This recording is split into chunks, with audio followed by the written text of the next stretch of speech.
కర్కాటక రాశి.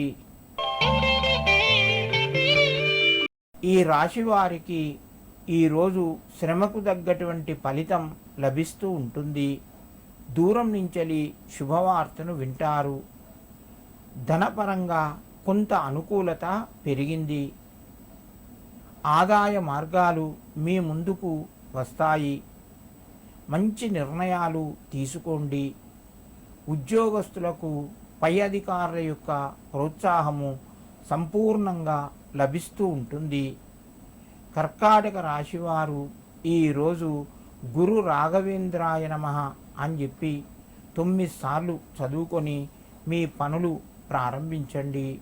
మీకు మరింత శుభయోగం కలుగుతూ ఉంటుంది. సింహరాశి.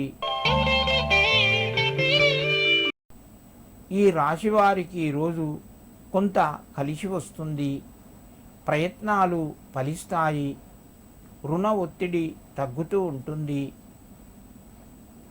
విద్య వ్యాపార రంగంలో కొంత అనుకూలత పెరిగింది. సంతోషంగా గడుపుతారు.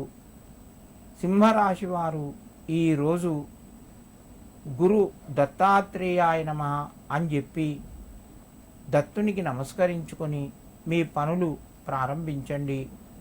మీకు మరింత శుభయోగం కలుగుతూ ఉంటుంది. కన్యారాశి. ఈ రాశి వారికి ఈరోజు మధ్యమ స్థాయిగా చెప్పవచ్చును. ఆదాయ మార్గాలు పెరుగుతాయి. తగిన విధంగా ఖర్చులు కూడా పెరిగే అవకాశాలు ఉన్నాయి. నూతన వస్తువులు కొనే ఆలోచనలో ఉంటారు. భూమి జాగలకు సంబంధించిన పనులు ముందుకు వెళ్తాయి.